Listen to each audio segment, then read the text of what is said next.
The Galactic Council of Probabilistic Outcomes had run 42,857 simulations about humanity. Nuclear war, asteroid impacts, zombie apocalypses, alien invasions, robot uprisings, climate catastrophes, solar flares, volcanic eruptions, meteor showers, evil artificial intelligences, pandemic plagues. Every conceivable disaster that could befall a species had been meticulously calculated, analyzed, cross-referenced, double-checked, and filed away in neat little probability matrices with color-coded threat assessments and backup contingency protocols. Commander Flibbert Snodgrass of the Quibbleton Empire adjusted his 17 pairs of spectacles and stared at the massive holographic display floating before him like a cosmic Christmas tree having an existential crisis. "Gentle beings," he announced to the assembled representatives of 412 galactic civilizations, "after 3 standard years, 17 months, 4 days, 6 hours, and 37 minutes of computational analysis, I can confidently state that humanity poses absolutely no threat to galactic stability whatsoever." Dr. Wimpleton Fizzlebottom, the Council's chief statistical anxiety specialist and holder of 14 advanced degrees in worry sciences, nodded sagely from his floating worry pod, which was equipped with 17 different types of anxiety monitors and a miniature panic room. "Indeed, Commander, our probability engines have calculated every possible scenario with mathematical precision that would make a quantum computer weep with envy. Human extinction probability, 97.4% within the next century. Galactic threat level, essentially 0, with a margin of error so small it would make a quantum particle feel inadequate about its life choices." The assembled delegates murmured their approval. The representative from Cautious Prime straightened his safety vest with satisfaction. The ambassador from Worry World stopped filing emergency complaint forms long enough to nod approvingly. Even the perpetually nervous delegation from Panic Planet seemed momentarily relaxed. What they hadn't counted on was Kevin. Kevin Plumpernickel was sitting in his grandmother's basement in Toledo, Ohio, eating Lucky Charms for dinner because he'd run out of actual dinner food 3 days ago and had been surviving primarily on breakfast cereals and the occasional sandwich made from questionable leftovers. He was 28, unemployed since his job at the novelty sock factory had been automated by robots who were ironically more creative than he was, and had recently discovered that watching paint dry could be surprisingly entertaining if you imagined the paint molecules having philosophical debates about the nature of existence and whether beige was really just brown, having an identity crisis. 7 letters, Kevin muttered through a mouthful of marshmallow rainbows, scratching his unwashed hair with a purple crayon because regular pens were for people who had their lives together. Clue: cosmic significance. Starts with N. He paused, spoon halfway to his mouth, a drop of sugary milk threatening to fall onto his grandmother's crossword puzzle book that he'd been working on for 6 months. Nothing! He wrote it in with the purple crayon because purple was obviously the most philosophically appropriate color for existential revelations, and crayons were more fun than pens anyway because they smelled like childhood and made satisfying, waxy, scratching sounds. What Kevin didn't know was that at that exact moment, 17 galaxies away and slightly to the left of the cosmic coordinate system, every single probability engine in the Quibbleton Empire just experienced what could only be described as a mathematical nervous breakdown of unprecedented proportions. Circuits sparked, processors overheated, and several quantum calculators began questioning their career choices. Dr. Fizzlebottom's worry pod began spinning in increasingly frantic circles, its anxiety sensors going completely berserk. "Commander! Commander! The calculations are there. Oh, my statistical ancestors and their probability matrices. They're going completely bonkers. The numbers don't make sense. They're doing impossible things. Mathematical impossibilities are becoming mathematical realities. Define bonkers, Doctor, Commander Snodgrass replied, though his voice had risen 3 octaves and he was frantically adjusting spectacles that didn't need adjusting, while his left tentacle developed a nervous twitch that hadn't bothered him since his academy days. Are we talking standard deviation bonkers or complete statistical breakdown bonkers? The humans. They're doing something we never accounted for, something terrible, something unprecedented in all our behavioral modeling, something— Dr. Fizzlebottom paused dramatically, his 3 hearts beating in entirely different time signatures, while his worry-pod's emergency lights began flashing in 17 different shades of panic. They're getting bored! The council chamber erupted in chaos that would have made a supernova feel inadequate. Representatives from the serious-minded Confederation of Really Important Planets began hyperventilating into regulation panic bags. The delegate from Pompous Prime fainted directly into his bowl of ceremonial anxiety soup, creating a splash that violated several diplomatic protocols. Ambassador Stuffington from the planet of perpetual meetings started calling an emergency meeting to discuss calling an emergency meeting about the emergency meeting they should call. Impossible! Shrieked Ambassador Tiddlywinks from the uptight Federation, his voice reaching frequencies that shattered 3 coffee cups and made several small animals 3-star systems away feel vaguely uncomfortable. Our simulations covered everything: war, famine, pestilence, bad television programming, reality shows about people watching other people watch reality shows. How could we have missed something so mundane? But they had. Oh, sweet suffering statistical models, they had missed it spectacularly.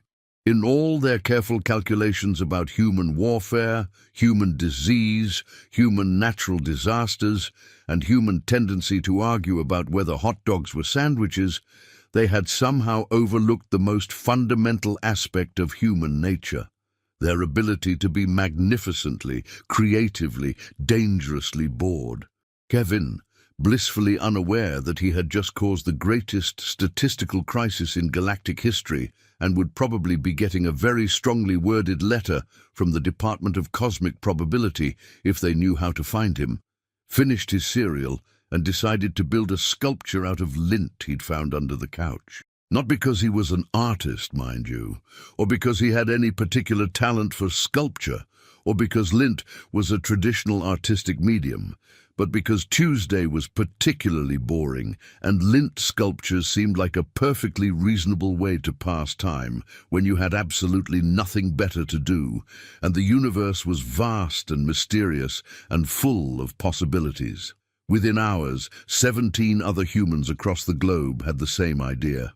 Not because they were connected by some cosmic consciousness, or because they had planned it through social media, or because there was some kind of international lint sculpture conspiracy, but because sometimes the universe has a peculiar sense of humor about these things and enjoys watching rational beings try to explain the unexplainable.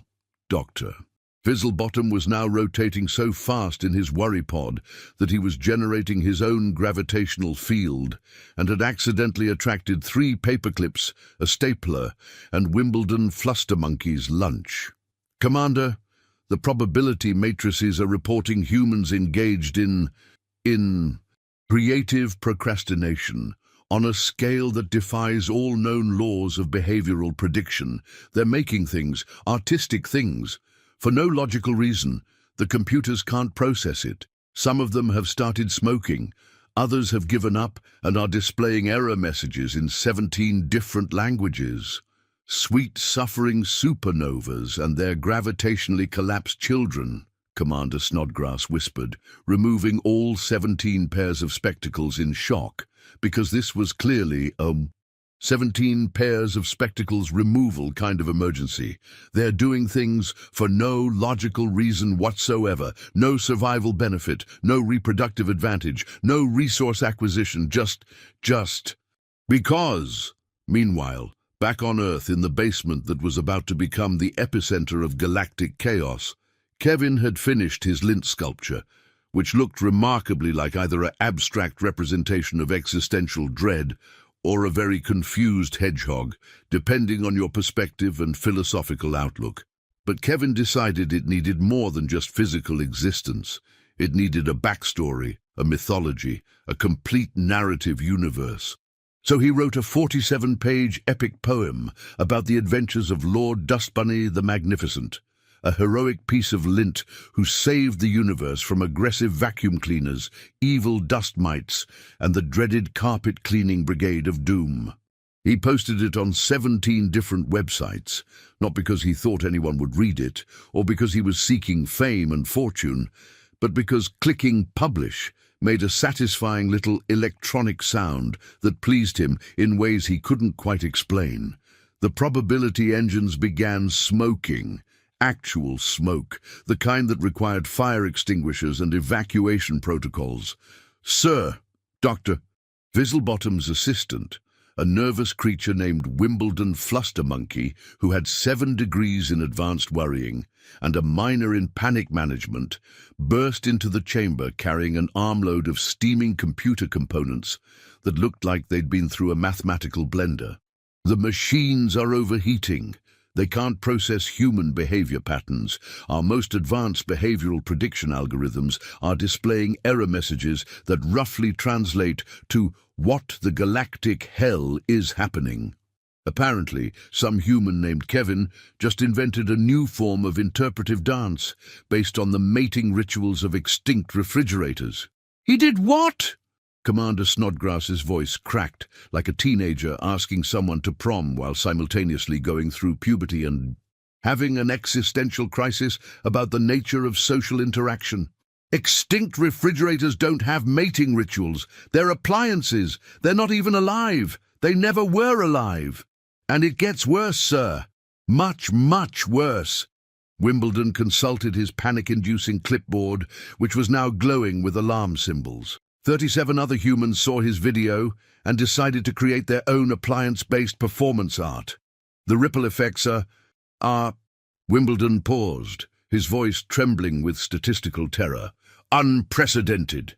Beyond unprecedented. We need new words for how unprecedented this is. Commander Snodgrass slumped into his command chair, which was specifically designed to support the weight of cosmic despair and had been ergonomically tested by the galaxy's most depressed beings. Dr. Fizzlebottom, please tell me we have a contingency plan for humans being creative out of sheer boredom and making up dance moves about household appliances that don't reproduce. Dr. Fizzlebottom's worry pod slowed to a gentle hover, though its anxiety sensors were still flashing like a disco ball having a seizure. Sir, I'm afraid our contingency plans covered things like humans discover faster than light travel, and humans achieve universal peace, and humans develop planet-destroying weapons, and humans figure out how to communicate with whales. But we never considered humans make art from household debris because Netflix is down and they've already watched everything twice. The truth was slowly dawning on the greatest statistical minds in the galaxy, like a sunrise made of pure mathematical horror. In all their calculations, all their simulations, all their carefully constructed behavioral models based on logic, reason, and predictable biological imperatives, they had made one crucial, catastrophic error. They had assumed humans would always act logically. They had built their entire understanding of human behavior on the assumption that humans were rational beings who made decisions based on survival, reproduction, resource acquisition, and other sensible evolutionary objectives. They were, as it turned out, spectacularly wrong. Kevin, meanwhile, had gotten bored with lint sculpture and decided to teach himself juggling. Not juggling balls, mind you. That would be too sensible, too mainstream, too lacking in creative vision. No, Kevin was juggling spatulas while humming the theme song from a television show that had been cancelled in 1987 because apparently nobody understood the artistic merit of a sitcom about time-traveling dentists. Why was he juggling spatulas? Because he'd found 3 spatulas in his kitchen drawer and wondered if they had aerodynamic properties that could be exploited for entertainment purposes. Also, because the theme song was stuck in his head, and humming helped him concentrate on the complex physics of airborne kitchen utensils. The answer, as it turned out through careful experimentation, was sort of, but not really, and definitely not in any way that made logical sense. Dr. Vizelbottom's latest report made for grim reading, the kind of reading that made career statisticians question their life choices and consider switching to safer professions like volcano surfing or professional snake wrestling. Commander, the situation is deteriorating rapidly. Not only are humans engaging in pointless creative activities, but they're enjoying them. Our psychological models predicted depression, anxiety, and general misery during periods of inactivity. Instead, they're happy, genuinely inexplicably happy about accomplishing absolutely nothing of measurable value. Happy? Commander Snodgrass repeated the word as if it were a particularly virulent disease that might be contagious through verbal transmission. Happy about doing nothing productive, nothing that advances their species, nothing that improves their survival odds, nothing that makes any logical sense whatsoever. Worse than nothing, sir. They're doing things that serve no purpose whatsoever. A human female named Meredith Quibblethwaite just spent 6 hours arranging her sock drawer by what she calls emotional resonance. Houdre, she's organizing clothing based on feelings. What does that even mean? Meredith, had she known about this galactic conversation, and had she not been busy having a deep philosophical discussion with her footwear, would have been pleased to explain that her blue socks clearly had trust issues stemming from being frequently separated during laundry cycles, while her striped socks were obviously extroverts who thrived on attention and needed to be stored where they could see each other. Her white socks were minimalists who preferred simplicity, and her fuzzy socks were basically the therapists of the sock drawer, providing comfort and emotional support to all the other socks. This made perfect sense to her and absolutely no sense to anyone else, which was exactly how she preferred it, because conformity was overrated and socks deserved to be understood as individuals. The ripple effects of human boredom were beginning to spread beyond Earth in ways the Council had never anticipated, could never have predicted, and wouldn't have believed if someone had written it as science fiction, because it was too absurd even for fiction. A cargo ship from the Methodical Transportation Guild, a civilization so organized they scheduled their coffee breaks 3 months in advance and had forms to fill out for filling out forms, had picked up Kevin's Lord Dustbunny epic poem through a stray radio signal. The crew, beings who had never experienced imagination, creativity, or fun because their society had deemed these things inefficient and potentially dangerous to productivity levels, found themselves inexplicably compelled to write their own poetry about heroic cleaning supplies. Captain Grimpus, method worthy of the cargo vessel Efficient Progress, stood before his crew, holding a piece of paper with shaking tentacles, while his uniform remained perfectly pressed because even existential crises couldn't overcome his military training. I don't understand what's happening to me, crew. I keep having thoughts about things that don't exist. Yesterday I imagined what it would be like if our cargo manifest could sing opera. Today I found myself wondering whether our navigation computer has feelings about the routes we take. What's happening to us? His first mate, Plodsworth the perpetually punctual, raised a worried appendage while consulting his schedule because even worried appendage raising needed to be properly timed according to regulation. Sir, I've been having similar thoughts. I keep wondering what our navigation computer dreams about at night. Does it dream of electric sheep? Does it have nightmares about getting lost? And I think I wrote a sonnet about it. A sonnet? I don't even know what a sonnet is. Doctor, Vizelbottom's worry pod was now spinning so fast it was creating temporal distortions and had accidentally opened a small rift in space-time, through which concerned citizens from 3 different dimensions were filing noise complaints. Commander, it's spreading. The human capacity for pointless creativity is somehow transmitting across space like a virus, a creativity virus.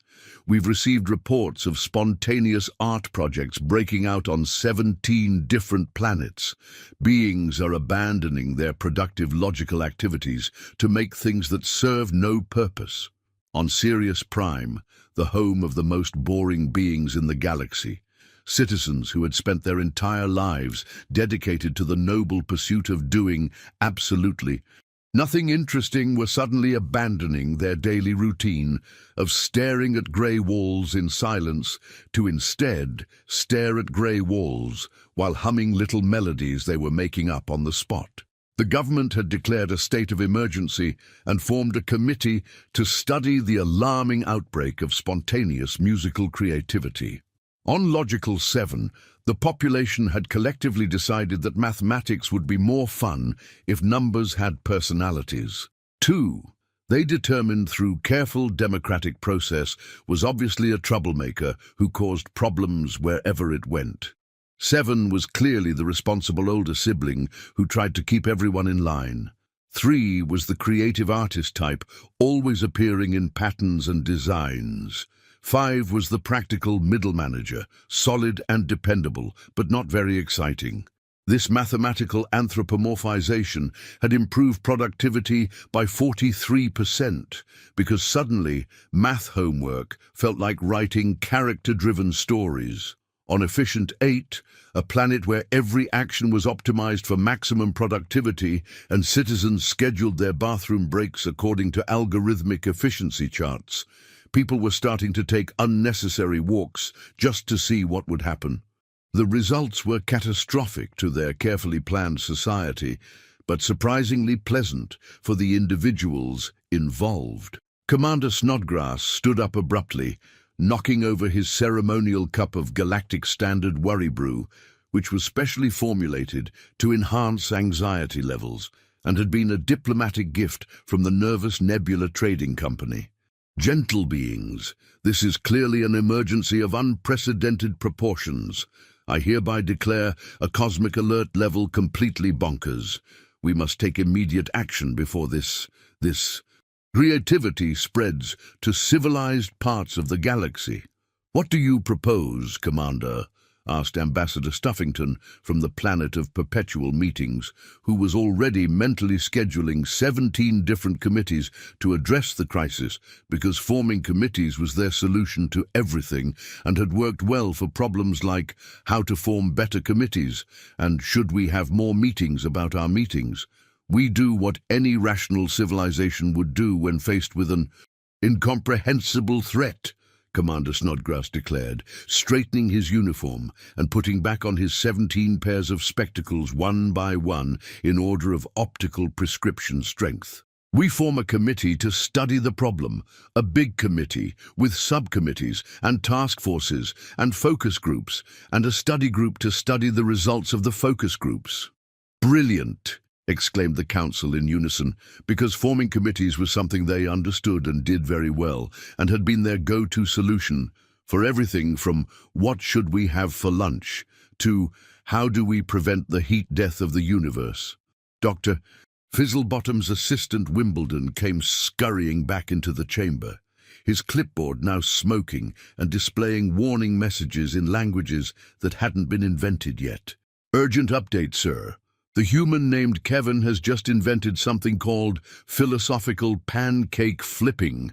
He's convinced that the trajectory of breakfast foods can reveal the meaning of existence and has been conducting experiments with syrup patterns to decode the secrets of the universe. The commander paused, his mind struggling to process this information like a computer trying to run software it wasn't designed for. And has he discovered the meaning of existence through breakfast food aerodynamics? No, sir, but he says the pancakes told him that the question is more interesting than the answer, and he's decided to write a musical about it.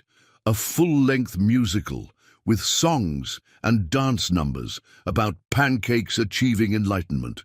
Commander Snodgrass sat down heavily in his command chair, which creaked under the weight of cosmic despair.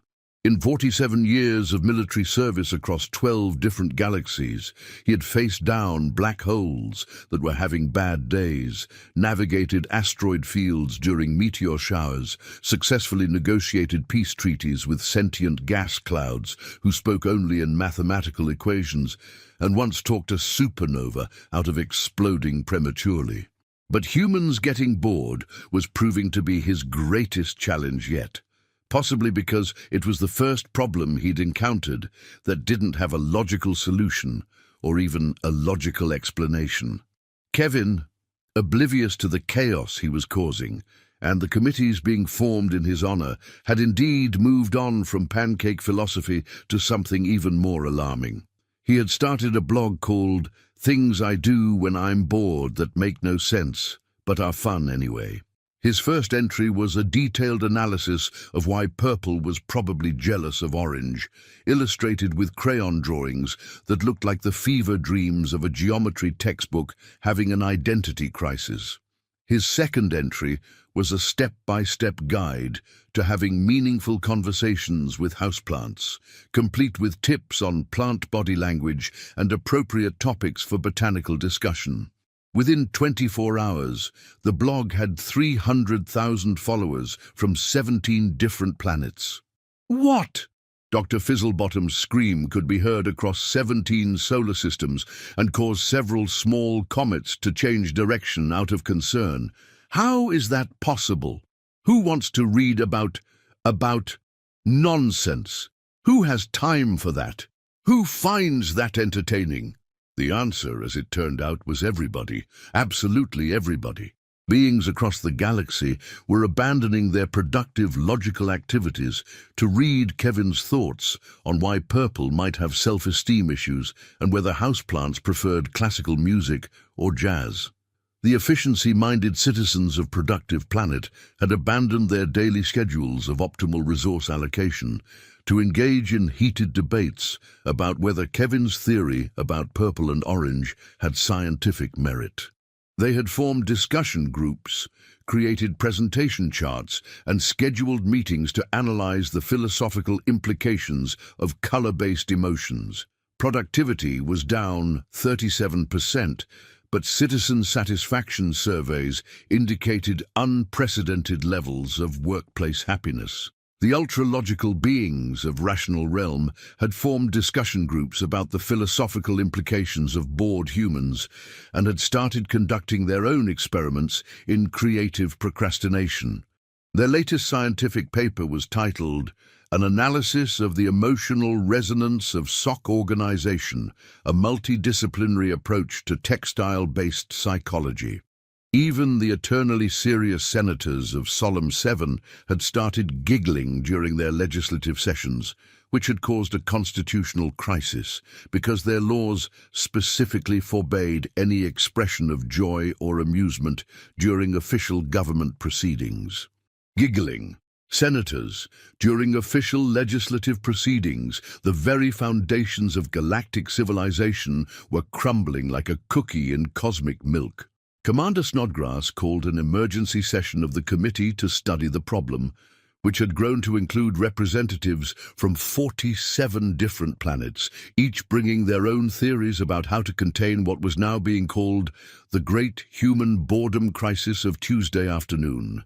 The committee had formed subcommittees, which had formed sub-subcommittees, which had formed focus groups, which had formed study circles, which had formed research teams, which had formed investigation squads, creating a bureaucratic structure so complex that it required its own committee just to understand how it worked. "Esteemed colleagues and fellow beings of logic and reason," Commander Snodgrass began, his voice heavy with the weight of cosmic responsibility and the growing realization that his carefully ordered universe was becoming decidedly disordered. "Our greatest minds have concluded that humans are dangerous, not because of their capacity for war, conquest, or destruction, but because they have the terrifying ability to be creative when they have absolutely nothing better to do. They're weaponizing their spare time, Professor Worrybottom from the University of Perpetual Anxiety raised a trembling tentacle, his academic robes rustling with nervous energy. "Commander, our latest research suggests that human boredom may be contagious. We've documented 1,732 cases of previously rational beings suddenly deciding to pursue hobbies for no logical reason whatsoever. They're making art. They're writing poetry. They're having conversations with inanimate objects. It's spreading faster than a rumor at a gossip convention." On the other side of the galaxy, Captain Grimpus had indeed written his opera about singing cargo manifests, and his crew had performed it during their lunch break using kitchen utensils as musical instruments. It was terrible, made no sense, violated several regulations about proper use of eating implements, and they loved every minute of it. The Methodical Transportation Guild had received so many reports of crews breaking into spontaneous musical performances that they'd had to create a new form specifically for documenting unauthorized creative expression during work hours. Back on Earth, Kevin had moved on from blogging to what he called therapeutic furniture arrangement. This involved moving his grandmother's furniture around the basement while conducting deep philosophical conversations with each piece about their role in the cosmic order and their feelings about their designated functions. The couch, he determined after careful consultation, had abandonment issues stemming from being sat on too frequently without proper emotional support. The coffee table was clearly an overachiever who felt pressure to be useful all the time and needed to learn how to relax. The lamp was definitely the wise elder of the furniture family, quietly observing everything and offering gentle illumination both literally and metaphorically. "Commander!" Wimbledon burst into the chamber yet again, his clipboard now glowing with so many alarm signals that it looked like a portable aurora borealis having a panic attack. "Kevin has started live-streaming his furniture therapy sessions. He's got 2 million viewers from across the galaxy. Beings are calling in for relationship advice from a human about furniture. They're asking him to help them understand their relationships with their possessions." Dr. Fizzlebottom, who had given up on the worry pod and was now just lying on the floor in a state of statistical shock while his assistant fanned him with important documents, managed to whisper, "What? What kind of advice is he giving them? Please tell me it's at least partially logical." Wimbledon consulted his notes with shaking appendages, his voice trembling with the absurdity of what he was about to report. "Yesterday, a crystalline being from Diamond 7 called in, asking Kevin how to improve communication with his mineral collection. Kevin suggested the being try active listening and maybe arrange the crystals by mood rather than geological classification. He also recommended having regular check-ins with the crystals to see how they're feeling and whether they need anything to be happier. And what happened? Dr. Fizzlebottom managed to croak from his position on the floor. The crystalline being reported a 47% improvement in crystal-based happiness and has started a support group for other mineral collectors. They meet every Tuesday to discuss the emotional needs of their rock collections. The Department of Geological Sciences has declared it a breakthrough in human mineral relations. Commander Snodgrass removed his spectacles one by one, carefully placing each pair on his desk in order of increasing existential dread. When he spoke, his voice carried the weight of profound cosmic defeat and the growing realization that the universe was far stranger than any of them had imagined. "Gentle beings, I believe we have discovered something more dangerous than any weapon, more destructive than any plague, more terrifying than any natural disaster. We have discovered human creativity unleashed by boredom and the complete inability to be satisfied with doing nothing." The council chamber fell silent, except for the gentle sobbing of statisticians and the distant sound of Dr. Fizzlebottom having what could only be described as a mathematical breakdown. Kevin, meanwhile, had convinced himself that his grandmother's lamp had strong opinions about interior design and had started taking decorating advice from it. The lamp, being an inanimate object with no consciousness or opinions about anything, had no actual thoughts about interior design, but Kevin was an excellent interpreter of what he considered to be lamp language, which mostly consisted of variations in how the light hit different surfaces throughout the day. "The lamp says the curtains are judgmental," Kevin announced to his live stream audience of 2 million beings from across the galaxy, holding up the lamp so his viewers could see its supposedly disapproving stance toward the window treatments. "We need to either get new curtains or help the existing ones work through their issues. I'm thinking group therapy. Maybe we could invite the coffee table to mediate. It's really good at staying neutral in conflicts." During Pompous Prime, the Council of Very Important Decisions had suspended all government business to debate whether their office curtains might indeed be judgmental and what that meant for the fundamental nature of democracy. Similar conversations were happening on 43 different planets, where beings were suddenly questioning the emotional lives of their household objects and wondering if they'd been neglecting the psychological needs of their possessions. Dr. Fizzlebottom struggled to his feet, his statistical worldview in complete shambles, like a jigsaw puzzle that had been mixed with pieces from 17 different boxes. "Commander, I've been thinking, maybe we're approaching this all wrong. What if instead of fighting human creativity, we tried to understand it? What if we studied it? What if we learned from it?" "You mean, study them?" Commander Snodgrass looked horrified, as if Dr. Fizzlebottom had just suggested they all take up interpretive dance or start a book club about feelings. "Doctor, that could be dangerous. What if their boredom is even more contagious up close? What if we catch it? What if we start making art?" "Sir, with respect, I think we may already be infected," Dr. Fizzlebottom replied quietly. "Yesterday, I caught myself wondering what would happen if we painted the command center purple instead of regulation gray. And I think I enjoyed the wondering. I found myself imagining how different colored walls might affect our mood and productivity levels. I even sketched some designs." Commander Snodgrass paused, a terrible realization dawning on him like a sunrise made of pure existential horror. "Doctor, yesterday I found myself humming for no reason, just making musical sounds because they felt pleasant. What's happening to us?" The truth was dawning slowly across the galactic community like a cosmic revelation delivered by a universe with a sense of humor. Human boredom wasn't destructive in the traditional sense. It wasn't violent or aggressive or threatening. Instead, it was creative.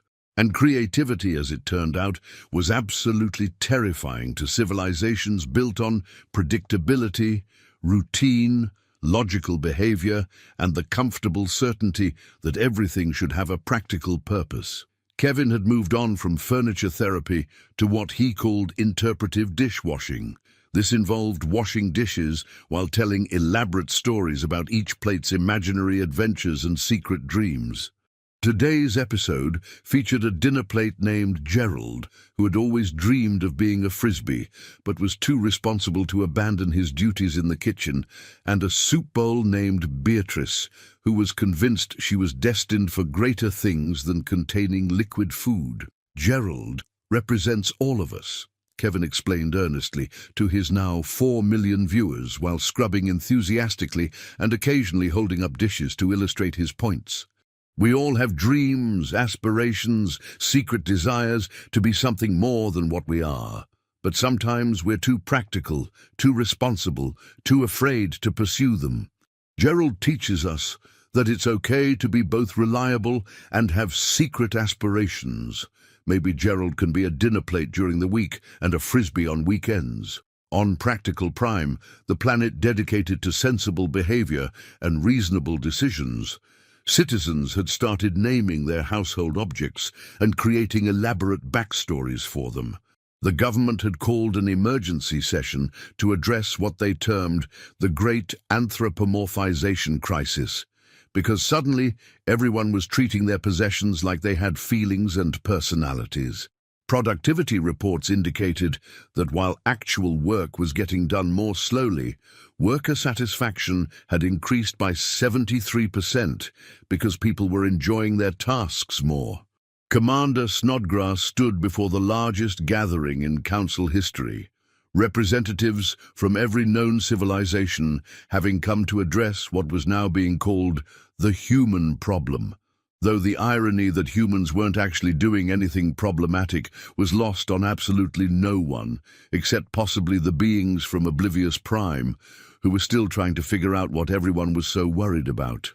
Fellow beings of logic, reason, and traditionally predictable behavior, he began, his voice carrying across the vast chamber like a cosmic public service announcement. We stand at a crossroads in galactic history.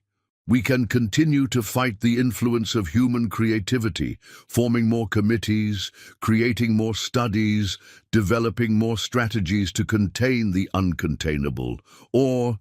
He paused dramatically, his 17 pairs of spectacles glinting in the artificial light.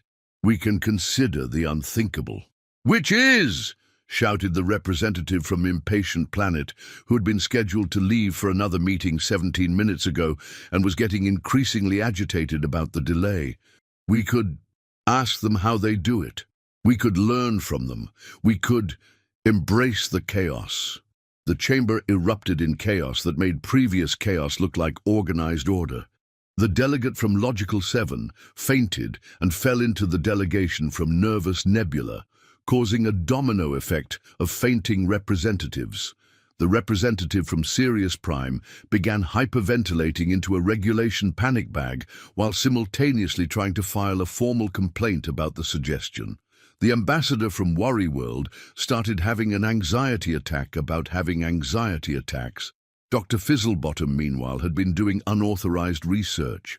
He had been secretly watching Kevin's streams, taking notes, conducting analysis, and had made a shocking discovery that challenged everything he thought he knew about behavioral psychology and the nature of happiness itself. Commander, I've been analyzing human behavior patterns, and I think they might not be random at all. I think there might be a method to their madness. What do you mean, Doctor? Commander Snodgrass asked, though part of him wasn't sure he wanted to know the answer. Well, sir, what we've been calling pointless creativity appears to serve several important functions: stress relief, social connection, problem-solving practice, emotional expression, cognitive flexibility, and, Doctor. Fizzlebottom paused, consulting his notes with trembling appendages. Something called joy.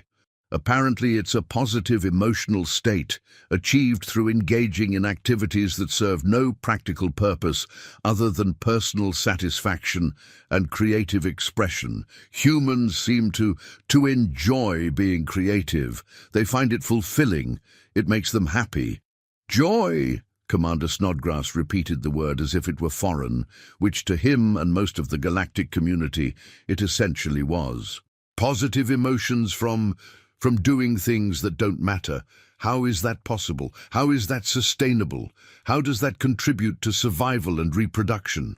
That's just it, sir. It doesn't seem to be about survival at all. They do these things because they want to, because it feels good, because it expresses something inside them that needs expressing.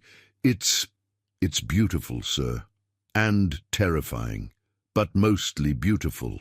Kevin had graduated from interpretive dishwashing to what he called motivational laundry folding. Each sock received a personal pep talk about its important role in foot comfort and warmth, while shirts were praised for their dedication to covering and protecting human torsos. His viewers had started applying the same technique to their own household chores, leading to a galaxy-wide improvement in domestic satisfaction and a surprising decrease in the universal hatred of mundane tasks. "You're doing great, left sock," Kevin encouraged, holding up a slightly worn athletic sock with a hole near the toe. "I know you've been through a lot, All that running, all that walking, dealing with sweaty feet and uncomfortable shoes. But look at you, still here, still providing comfort and protection. You're a champion among socks." He folded it carefully and placed it with its partner. "And you too, Right Sock. You and Lefty make an amazing team." The commander made a decision that would change the course of galactic history and probably get him court-martialed if it went badly. "Dr. Fizzlebottom, I want you to establish direct contact with this Kevin human. Find out what makes him, happy. Find out how his mind works. Find out why he talks to socks like they're people, and why millions of beings across the galaxy find this entertaining rather than completely insane. Sir, that could be extremely dangerous. What if his creativity is more infectious at close range? What if we start making art? What if we begin enjoying things for no logical reason? What if we catch whatever he has? Doctor, at this point half the galaxy is already infected. Productivity is down across 17 sectors. And I've caught myself wondering whether my coffee cup has feelings about the quality of beverages I put in it. We might as well learn how to manage the symptoms instead of pretending we can cure the disease. The first official diplomatic contact between the Galactic Council of Probabilistic Outcomes and Kevin Plumpernickel took place on a Thursday, which Kevin later claimed was the most appropriate day for first contact because Thursdays were optimistically mundane and represented the perfect balance between the despair of Wednesday and the anticipation of Friday. "The timing couldn't have been more perfect," Kevin explained to his live stream audience, because Thursdays had the right emotional energy for meeting new friends from space. Commander Snodgrass, Dr. Fizzlebottom, Wimbledon Flustermonkey, and a carefully selected team of the galaxy's most rational beings materialized in Kevin's grandmother's basement using the Council's most advanced teleportation technology, where they found him engaged in what appeared to be a philosophical debate with a potted plant about the meaning of photosynthesis and whether plants experience something analogous to meditation during the process of converting sunlight into energy.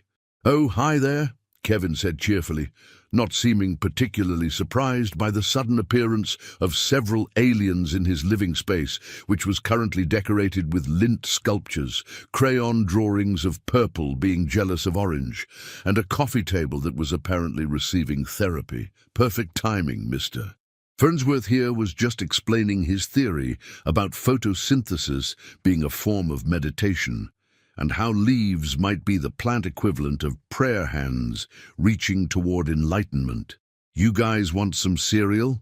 I've got 17 different kinds, though I can't promise they're all still edible. Some of them might have achieved sentience by now." And Commander Snodgrass, who had prepared for this moment with 47 different contingency plans, 17 backup strategies, and 3 emergency evacuation protocols, none of which included being offered breakfast cereal by a human who was having theological discussions with houseplants, found himself completely speechless for the first time in his distinguished military career. Dr. Fizzlebottom, however, had prepared a list of scientifically important questions designed to understand the psychological mechanisms behind human creativity and the apparent joy they derived from pointless activities. "Human Kevin, we need to understand. Why do you do things that serve no logical purpose? What is the evolutionary advantage? What drives this behavior? How do you derive satisfaction from activities that provide no measurable benefit?" Kevin paused in his plant conversation to consider this, absent-mindedly rearranging some of his crayon drawings while Mr. Farnsworth continued his silent, photosynthetic meditation. "Well, Dr. What was your name again?" "Fizzlebottom. Dr. Wimbledon Fizzlebottom, Chief Statistical Anxiety Specialist for the Galactic Council." Dr. Fizzlebottom, and that's a fantastic name, by the way. Very musical, very whimsical. Why do you not do things that serve no logical purpose? Doesn't it get boring being logical all the time? Doesn't your brain get tired of always having to make sense? Don't you ever want to just, I don't know, See what happens if you try something completely random. This question hit Dr. Fizzlebottom like a statistical anomaly to the brain, causing his worldview to wobble dangerously on its carefully constructed logical foundations. But logic is efficient, predictable, safe. It produces measurable results. It serves clear purposes. It makes sense. Sure, Kevin agreed, settling back into his conversation position with Mr. Farnsworth and offering the plant a small piece of cereal, which the plant did not eat because plants don't eat cereal. But Kevin appreciated the gesture anyway. But is it fun? Does it make you happy? Does it surprise you? Does it make you feel like you're discovering new parts of yourself you didn't know existed? Fun, happy, surprise, self-discovery. Words that the galactic community had somehow failed to account for in all their behavioral models, psychological assessments, and predictive algorithms. Kevin continued, apparently unaware that he was conducting the most important philosophical education session in galactic history while feeding cereal to a houseplant. See, here's the thing, and Mr. Farnsworth agrees with me on this. Don't you, buddy? Life doesn't have to make sense to be worthwhile. Sometimes the best stuff happens when you're just, messing around, when you're not trying to accomplish anything specific, when you're just playing with possibilities. But how do you know what to mess around with? Dr. Fizzlebottom asked desperately, his scientific training warring with a growing curiosity about what it might feel like to do something completely without purpose. Kevin shrugged with the casual wisdom of someone who had never worried about the logical implications of his actions. I don't. That's what makes it interesting. Like yesterday, I started wondering what would happen if I tried to teach my toaster about jazz music.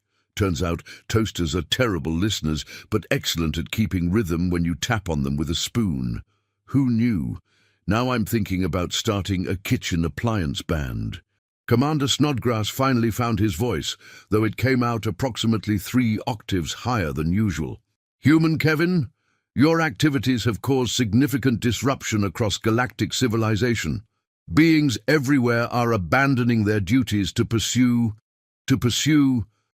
fun, hobbies, creative projects, activities that make them happy. Pointless creative activities, the commander corrected, though his heart wasn't really in the outrage anymore, because he was becoming genuinely curious about this toaster jazz music concept and whether his own kitchen appliances might have musical potential. Kevin grinned with the enthusiasm of someone who had just discovered that the universe was full of kindred spirits. Cool, how's that working out for them? Are they enjoying themselves? Are they learning new things about themselves? Are they making friends? Are they happier? Dr. Fizzlebottom consulted his latest reports, which were filled with statistics that would have made his former self have a nervous breakdown. Well, productivity is down 17% galaxy-wide, but... He paused, looking confused by his own data, like a mathematician who had just discovered that 2 plus 2 sometimes equaled purple. Satisfaction surveys indicate a 43% increase in what beings are calling happiness levels. Mental health reports show dramatic improvements in anxiety and depression across 47 different species. Social cohesion is up 32%. Crime rates have dropped to historic lows. And beings are reporting that they feel more connected to each other and to their own sense of purpose. Awesome, Kevin said, high-fiving Mr. Farnsworth, who, being a plant, did not high-five back. But Kevin was used to this and had learned not to take it personally. Sounds like everybody's learning how to have a good time and be creative. Want me to show you guys how to make art out of kitchen utensils? It's super therapeutic. Or we could try interpretive filing of important documents. I bet your paperwork has a lot of feelings it needs to express. Wimbledon Flustermonkey, who had been quietly observing this exchange while taking notes on his clipboard, suddenly spoke up. Actually, that sounds kind of interesting.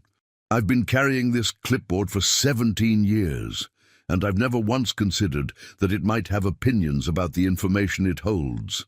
Dr. Fizzlebottom stared at his assistant in horror. Wimbledon, don't encourage him. Clipboards don't have feelings. They're administrative tools. But what if they did? Wimbledon mused, looking at his clipboard with new eyes. What if my clipboard is tired of holding anxiety reports? What if it wants to hold something more positive? What if it dreams of holding poetry instead of panic statistics?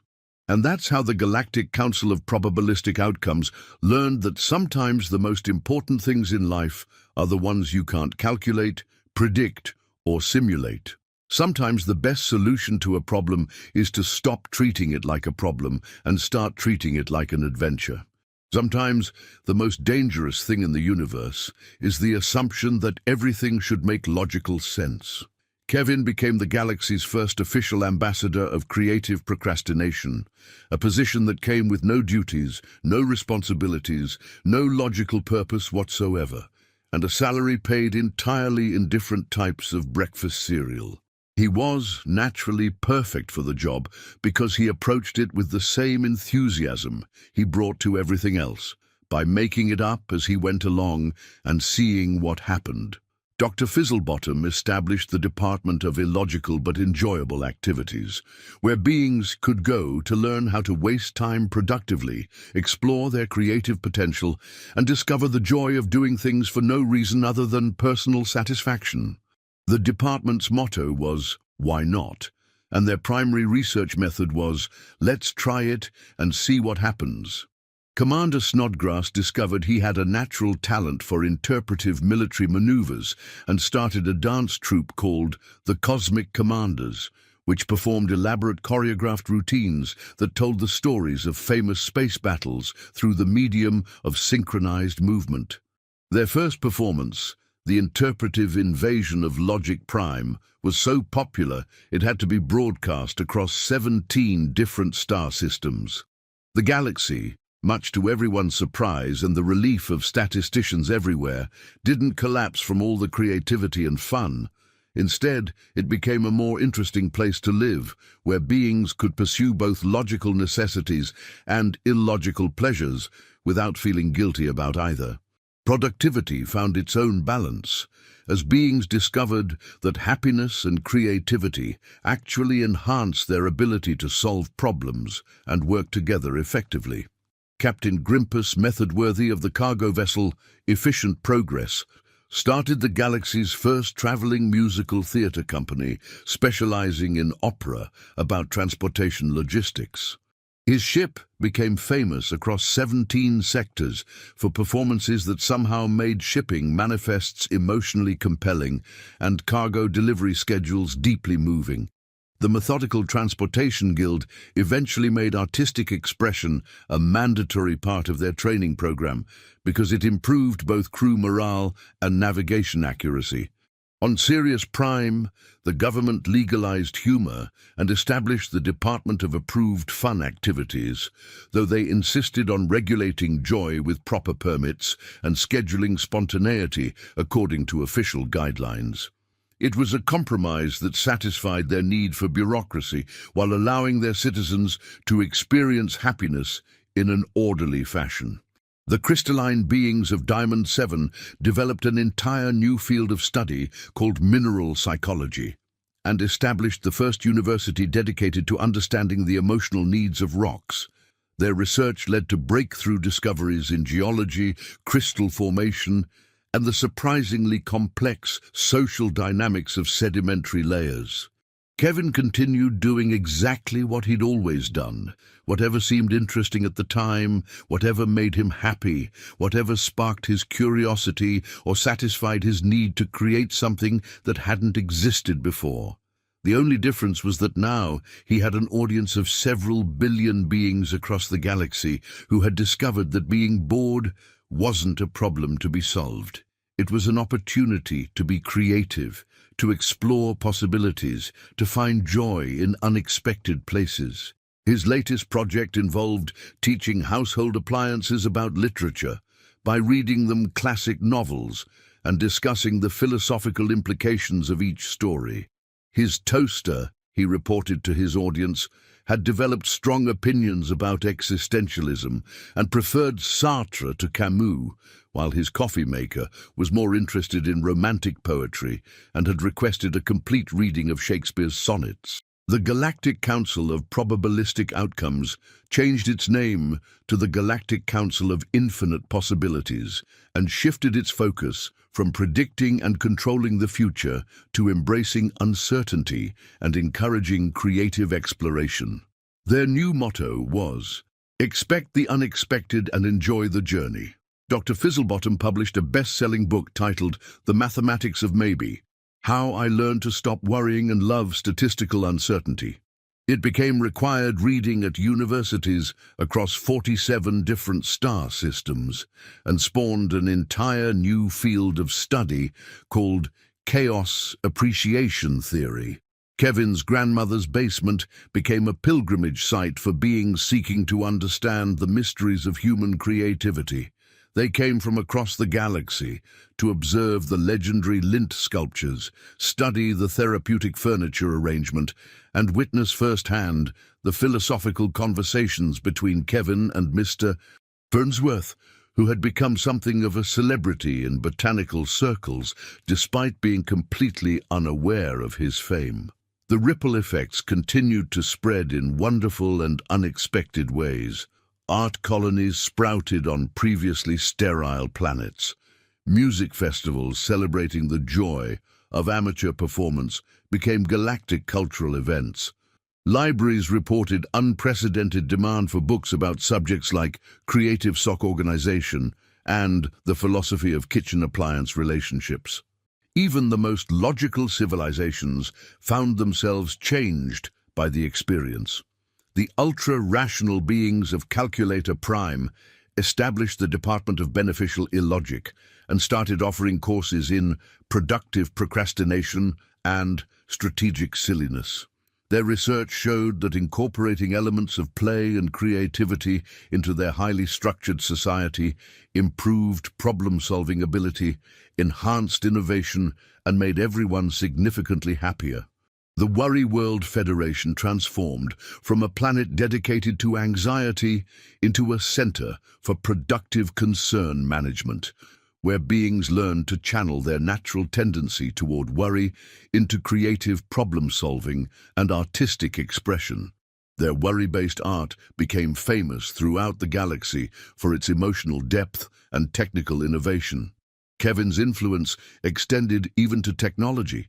The probability engines that had originally suffered mathematical nervous breakdowns when confronted with human creativity were reprogrammed to embrace uncertainty and randomness. They became the foundation for new forms of artificial intelligence that could appreciate beauty, create art, and even develop senses of humor. The first AI comedy show, featuring artificially intelligent computers telling jokes about their programming, became a galactic phenomenon. The universe discovered that chaos wasn't something to be feared and controlled, but something to be danced with, played with, and celebrated. Randomness became recognized not as a flaw in the cosmic design, but as a feature that made life interesting, unpredictable, and full of delightful surprises. Kevin, for his part, remained gloriously unchanged by his galactic fame. He continued to approach each day with curiosity, creativity, and the fundamental belief that life was meant to be enjoyed rather than merely survived. His latest philosophical insight, shared with his billions of followers during a session of what he called meditative dish rag folding, was that happiness wasn't something you achieved, but something you practiced, like a skill that got better the more you used it. The secret, Kevin explained to the universe while carefully folding a dish rag that he was convinced had stage fright, isn't to find meaning in everything you do. The secret is to find joy in the search for meaning, even when you don't find it, especially when you don't find it, because the looking is where all the fun happens. And so the galaxy learned that sometimes the most profound wisdom comes not from ancient texts or complex equations, but from a 28-year-old human in his grandmother's basement who talks to houseplants and believes that lint can be art. Sometimes the answer to life's biggest questions isn't an answer at all, but an invitation to keep asking questions, keep exploring, keep creating, and keep finding reasons to smile.